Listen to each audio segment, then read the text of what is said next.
Começa agora, programa Painel Livre, com Marconi Viana. Olá, boa noite. Estamos começando mais um programa Painel Livre aqui pela TV Vale. Hoje vamos falar sobre Comissão Parlamentar de Inquérito, que é uma CPI, né? Quem vai contar tudo para a gente, explicar como funcionam os limites de uma CPI, é o professor de Direito Constitucional da PUC Minas, professor José Emílio Medawar Omati. Está de volta aqui ao Painel Livre, agora de forma remota, é o nosso protocolo de segurança também, essa Covid-19.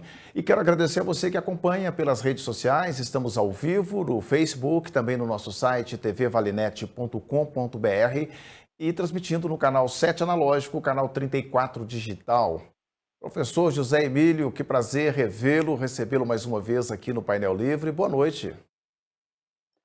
Boa noite, Marconi, o prazer é meu e boa noite a todos os telespectadores da TV Vale. Professor, vamos primeiro tentar entender, né? O que é uma CPI? Bom, Marconi, a CPI é uma Comissão Parlamentar de Inquérito, ela foi criada pela Constituição de 88, se encontra no artigo 58, parágrafo 3º do texto constitucional, e ela pode ser criada em qualquer esfera do poder no Brasil. Então, ela pode ser criada tanto no âmbito federal, pela Câmara dos Deputados ou pelo Senado Federal, ou ainda a chamada comissão mista, em que nós temos uma parte de deputados federais, uma parte de senadores, mas ela pode também ser criada no âmbito das assembleias legislativas ou das câmaras municipais, dependendo do caso. E ela tem a função básica de investigar. É uma comissão formada por parlamentares para fazer investigação de um fato certo, por um prazo determinado. Quando alguém, né, tem um governante, né, não digo nem representante, mas um governante no qual ele não gosta, aí de repente vem uma CPI, ele já fala, bom, agora ele vai ser empichado, agora ele vai ser cassado. Mas a CPI faz isso? Não, não é isso. A CPI ela tem um papel de investigação. Ela funciona como uma polícia, como um órgão de polícia, que investiga, tal como a Polícia Civil ou a Polícia Federal. A CPI também ela tem um papel de investigação. Só que essa investigação ela é feita por parlamentares, né? Normalmente, o que é mais conhecido do público em geral são as CPIs no âmbito federal, ora da Câmara dos Deputados, ora do Federal. O papel da CPI é especificamente, estritamente de investigação, ela não faz mais nada. Ela apenas investiga e, terminado o seu trabalho de investigação, ela aprova um relatório que é enviado, então, para órgãos responsáveis para que possa promover a responsabilidade daqueles envolvidos. Ministério Público, Tribunal de Contas da União, Controladoria Geral da União, no caso federal. Então, na verdade, não existe uma relação entre Comissão Parlamentar de Inquérito e impeachment. Pois é, mas, por exemplo, no caso da presidente Dilma, a CPI encaminhou para a Câmara dos Deputados e aí culminou no impeachment, né? No caso da Dilma, não houve CPI. No caso da Dilma, houve Conselho de Ética, né? um pedido. Houve um pedido de abertura de processo de impeachment, é outra coisa. Né? Havia a justificativa de um suposto crime de responsabilidade pelas chamadas pedaladas fiscais, e a partir disso houve um pedido encaminhado por advogados à Câmara dos Deputados, ao presidente da Câmara, ele que faz a análise se vai ou não dar prosseguimento a um processo de impeachment, que é um processo por crime de responsabilidade. Na verdade, não houve nem CPI no caso Dilma. Professor, tivemos uma prisão de uma testemunha, né, na CPI da Covid-19, lá em Brasília, no Senado Federal. A questão quais os efeitos dessa prisão, né? Ele responde judicialmente e falar também um pouquinho dos limites de uma CPI, né? Bom, primeiro a prisão desse depoente, que na verdade nem testemunha era, ele é investigado por suposto desvio de verba das vacinas da Covid, essa prisão ela é completamente ilegal e inconstitucional. O presidente do Senado, da comissão, da CPI do Senado, ao dar voz de prisão, foi além daquilo que ele poderia ir. Porque no Brasil não existe crime de perjúrio, que é mentir perante uma autoridade judicial ou uma autoridade de investigação. Então, eu costumo sempre brincar que as pessoas no Brasil, inclusive os nossos parlamentares, assistem muito o filme americano, porque, na verdade, esse crime existe nos Estados Unidos, não existe no Brasil. Então, essa voz de prisão dada, ela é completamente abusiva, ilegal. E aí,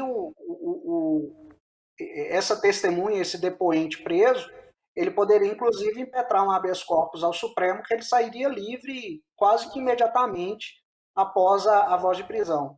Exatamente porque a CPI ela é limitada, ela tem limites muito estritos em termos constitucionais. O papel dela é meramente de investigação. Então, nesse papel de investigação, ela tem, de acordo com a Constituição, os mesmos poderes da autoridade judicial e de investigação. Então, ela pode requerer quebra de sigilo fiscal, bancário, telefônico, ela pode se socorrer de instituições para requisitar documentos, ouvir testemunhas, etc. Mas, com esses poderes, ela tem também os mesmos limites. Então, por exemplo, uma testemunha que queira ficar calada, que não queira se incriminar, por exemplo, ela tem o direito de ficar calada. Quem comparece a uma CPI pode comparecer com a presença de um advogado. Então, com os mesmos poderes, vem também as mesmas limitações. Essa prisão ela foi completamente absurda, abusiva e inconstitucional. Nesse caso, né, antes que as redes sociais comecem a bombardear, né, a gente sempre pode deixar claro, ele é investigado, ele não era testemunha, né? Então, por isso, ele, quer dizer, não sei no âmbito de uma CPI, também acho que não, sou contra qualquer prisão precoce, né? Não comungo dessa ideia, mas a legislação prevê inclusive a prisão em juízo, no caso de uma testemunha em juízo, né? Na verdade, houve até uma confusão quanto ao status dele, né? Porque ele estava prestando informações, mas na verdade essa pessoa que foi presa, ela estava sendo investigada. E enquanto investigada, ela tinha inclusive o direito de ficar calada. E na verdade ela estava dando a versão dela dos fatos. Portanto, a prisão por, entre aspas, mentir é completamente absurda, porque como é que o parlamentar, como é que o presidente da CPI sabe que essa pessoa está mentindo? Então não faz qualquer sentido. E mais uma vez, não existe no nosso sistema jurídico o crime de perjúrio, né, que é mentir quando tem o dever de falar a verdade. Zé Emílio, a gente tem ouvido falar, né, nessa CPI sobre quebra de sigilo bancário. O presidente, uma CPI pode fazer isso como um juiz, por exemplo? Pode, ela tem os mesmos poderes da autoridade policial, da autoridade judiciária. É o que vem estabelecido na Constituição. Então, nesse trabalho de investigação, ela pode sim quebrar sigilo, não só telefônico, mas também sigilo hoje até mesmo de dados. Né? Então, pedir para as empresas que compartilham essas informações, como WhatsApp, Telegram, pedir essas informações dessas empresas, como também o sigilo fiscal e etc. Tá? Então, isso é possível sim, isso está dentro do raio de trabalho, de investigação da Comissão Parlamentar de Inquérito. A gente vê, né, quando se trata de uma investigação pelo parlamento, ou até mesmo de processo de impeachment, que a gente vai falar daqui a pouquinho, a gente sabe muito bem que há um cunho político muito forte, principalmente um ano antes de eleição, né? Até onde esse papel político tem importância e até onde ele é prejudicial num processo de investigação. No caso da CPI, especificamente, a gente não pode esquecer que é uma investigação conduzida por parlamentares, por membros do Poder Legislativo. Porque normalmente, quando a gente pensa no Poder Legislativo, a gente imagina que o Poder Legislativo tem apenas a função de criar leis. Essa é uma das funções do Poder Legislativo, no Brasil. Só que tão ou mais importante quanto o papel de criar leis é também o papel de fiscalização. Então, o Poder Legislativo ele tem um papel fundamental de fiscalizar os demais poderes. E nesse papel de fiscalização vem, portanto, a possibilidade de investigação da Comissão Parlamentar de Inquérito. Quando a gente pensa em uma investigação normal, proveniente da polícia, seja civil ou federal, todo tipo de politização aí ela é negativa, ela é deletéria, né? Porque aí nós estamos tratando de órgãos técnicos, que devem agir de modo técnico. A questão é que quando há uma investigação pela CPI, nós não podemos separar muito essas questões, porque são políticos, né? São representantes do povo. Então, essa investigação, necessariamente, ela vai ter, sim, um impacto político, um cunho político. E vai ser usado de um lado ou do outro para ou favorecer ou prejudicar determinada linha política no nosso país. Isso é normal, faz parte do jogo democrático. Zé Emílio, eu quero falar um pouquinho sobre o impeachment, porque, apesar de ser um processo de investigação a CPI, ela pode, né, inclusive, costuma-se dizer no meio político que CPI a gente sabe quando começa. Como começa, nunca como acaba, né? E eu gostaria, mas eu vou deixar para o próximo bloco para a gente ter tempo de falar sobre isso. A gente faz um rápido intervalo. Voltamos já.